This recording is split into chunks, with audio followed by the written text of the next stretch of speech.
Shalom. Welcome to the Messianic Hour with Rabbi Scott Sekulow.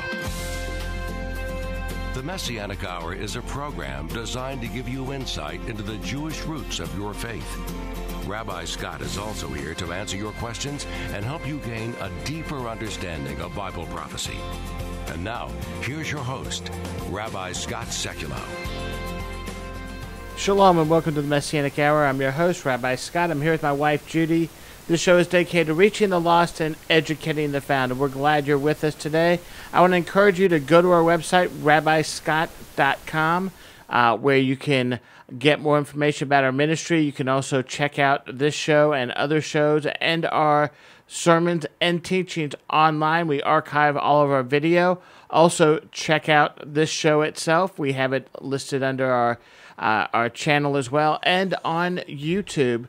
Just search the Messianic Hour and you'll find it. You can check out our studio and what it looks like and just kind of get a face-to-face with us as we share each week with you around the world. We're so glad you're with us. And remember, we are a listener-supported show, so you can get right there online. While you're there, sign up for our newsletter, get a free gift. I Have a Friend Who's Jewish to You, a great book to teach you how to share your faith, and prophecy card. That gives you 70 of the key prophecies, where they're found in the Torah and where they're fulfilled in the renewed covenant. And Judy, a lot's been going on. We are kind of done with the holidays for this week. We had a tremendous Shavuot service, a couple first-time salvations to go along with it at the service, but encourage you to go watch the sermon online, as you can see that as well. I know we're kind of in a slow period right now. There's no major feasts, no major festivals. Just the hot summer days. That's right. And starting to plan for the high holiday seasons for Rosh Hashanah, Yom Kippur. They'll be here before we know it. It happens every year. We say, oh, we're going to do this and get ready in advance. And, we get there. But that's how time goes. It flies by quick. So, I was talking to Caleb Myers, who is a lawyer in Israel, Messianic believer, and he's very excited about the new government coalition that's going on there. Also, kind of, though, as he said, and I kind of agree that it's kind of preparing for almost the inevitable right now with what's going on with the UN and Iran, that Israel, I would not be surprised if any day we hear that attack takes place. Something that is justified, because obviously these other governments are not taking care of it, and Israel must protect itself. There's more and more hints that Iran is planning to build a nuclear bomb, so we need to keep Israel in our prayers. Well, they already said, we heard, it's been on the news too, about the super bug that has infected Iran and the unknown origins. No one knows. Of course, Israel gets immediately blamed, and Israel's neither confirming nor denying that. Is also there, but it's very interesting that this happened right at this time, and they literally have it where it can listen in on conversations. It's interesting. It's that modern technology. We know that there was another superbug that went out a few months ago that did a lot of damage to the Iranian computers as well. And, we had Rabbi Coleman on the show last week. He's going to be back on the show this week also. But if they want to hear more from him also, they can go to bethadonai.com, go to our live streaming. We have his sermon from last week archived on there, so you can listen to it. A must hear for anyone out there who loves Israel, a Gentile who loves Israel. You got to hear what he has to say. We'll be back right after this. Stay tuned.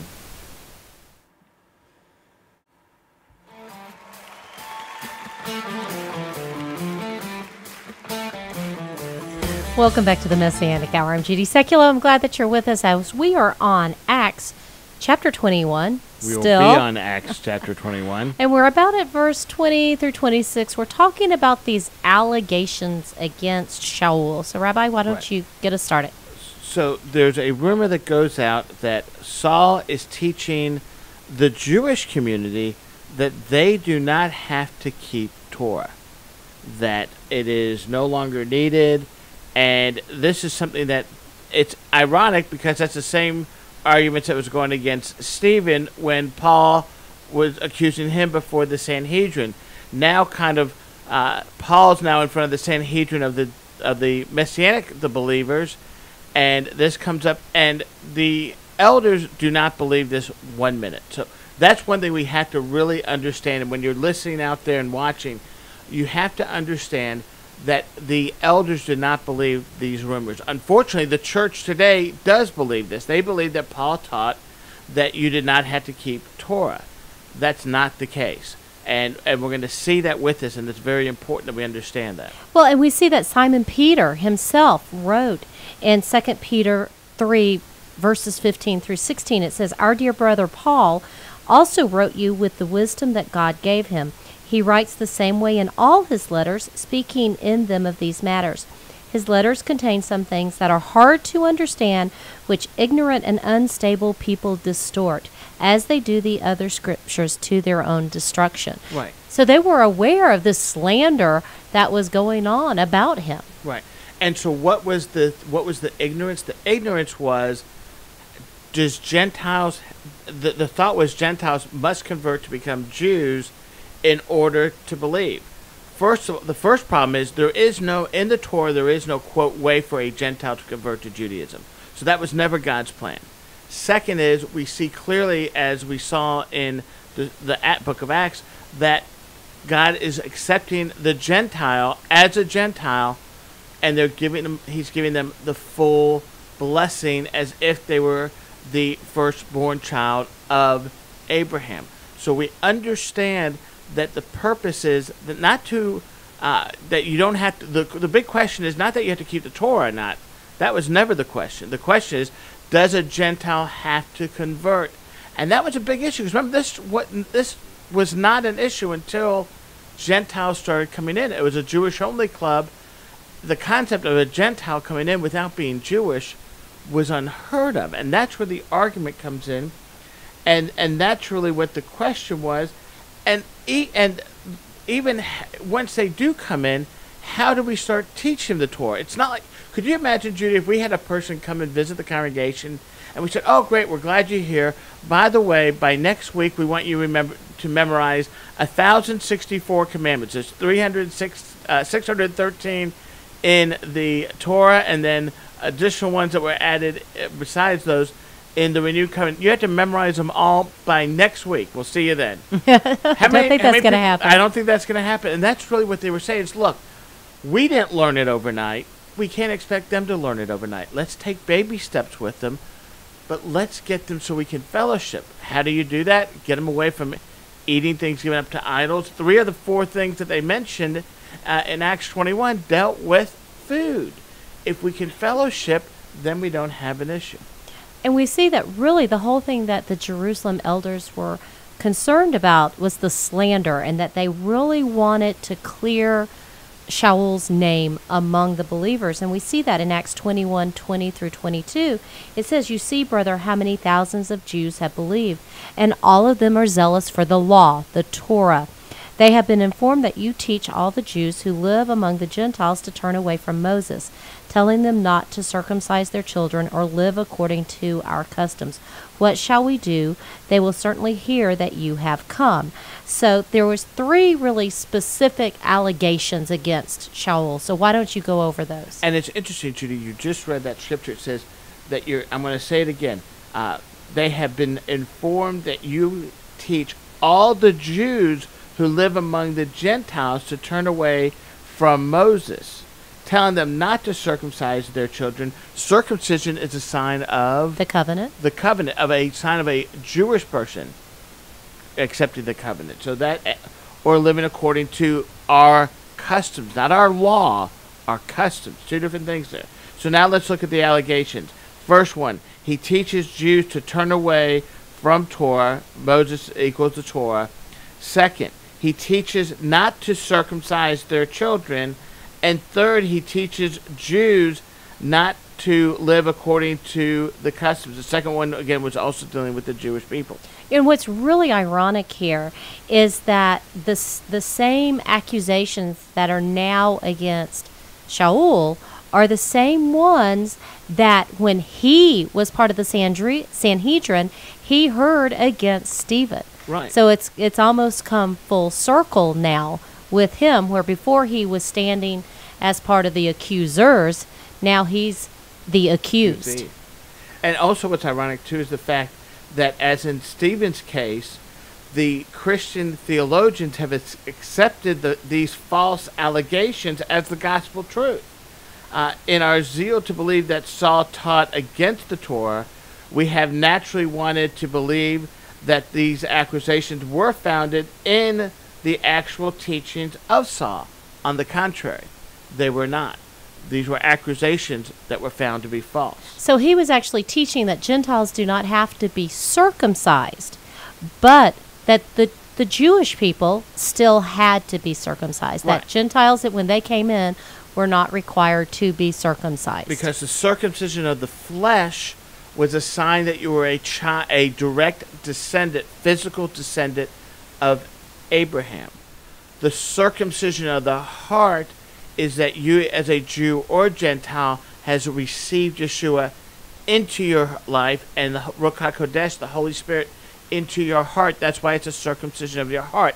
Obviously, we don't have to go open our chest, circumcise the heart, and sew it back up. This is a spiritual circumcision that can take place for Jew or Gentile, and that's why you didn't have to do it. If you remember, when he was bringing Timothy into Jerusalem, remember, he had to get him circumcised. Why? His mom was Jewish, so right. Actually his father was Jewish. One of them was Jewish. I can't remember now. I think it was his father, because it was ironic that I don't remember now, but that's not the point. I'll look that up later. But what we see here is that he considered one of the parents Jewish. He's considered Jewish, and therefore has to circumcise because he's considered Jewish. Well, and as you said earlier, Shaul was giving leniency to the Gentiles so that they could, they're basically really turning away from an entire lifestyle and an entire culture because of everything that they were involved in. So there's leniency with the Gentiles when they're first coming in so that they could learn Torah, and then but that was done with the understanding that eventually that they were going to understand it and follow the Torah. So it's this leniency that Shaul was teaching that's really what's getting him in trouble now. And it's that exact point that we have to give them the ability to that time to learn it, not to expect them to know it all at once. We certainly didn't know it all at once. It took us many years to learn it. Give them the time. Give them, like you said, some leniency, some grace, so to speak, on learning this facts. Well, and we see in Acts 21:25 that Yaakov and the Jerusalem elders had already endorsed this leniency. Right. So Paul, basically, he's showing that he understands authority. They're the ones who issued, this is what you need to do. He's following that, what they've issued, with, again, the understanding that they're going to embrace it fully as they learn. They reject the notion that Saul was not Torah observant. Had Saul actually been anything other than a Torah observant Jew, he would have seized the moment to correct the Jerusalem elders. Remember, he was the most knowledgeable of all of them. He did not. Instead, he consented to their plan to demonstrate to all of Jerusalem that he was indeed Torah observant. And that's what we're going to look at next week, is what it meant to take the Nazirite vow. Right. Remember, this is after the resurrection of Messiah. Some people say, we don't need a sacrifice anymore. Well, you got an issue here, because guess what? As we learn it next week, there are sacrifices being done in the Nazirite vow. So we're going to take a look at that next week. That's a little teaser for then. But Judy, it's really interesting to understand that we have this idea that Saul is, anti-Torah, where he's not. Matter of fact, even Luke himself instead, really tries to push this. Instead, for centuries, the church has clung on to the idea that Paul taught against Torah and lived a Torah-less life as a Christian. It makes us wonder whose side that they're on. Where do they get this idea of how that would happen? Why would Yeshua say, I have not come to abolish the Torah of the prophets, and then yet Paul say, yes, he has? They never conflict each other. That's what we're going to be taking a look at. We're going to come back right after the break with Rabbi Coleman. You're not going to miss this. It's part 2 of our interview that we did with him. Very good. It is excellent. Stay tuned. We'll be right back.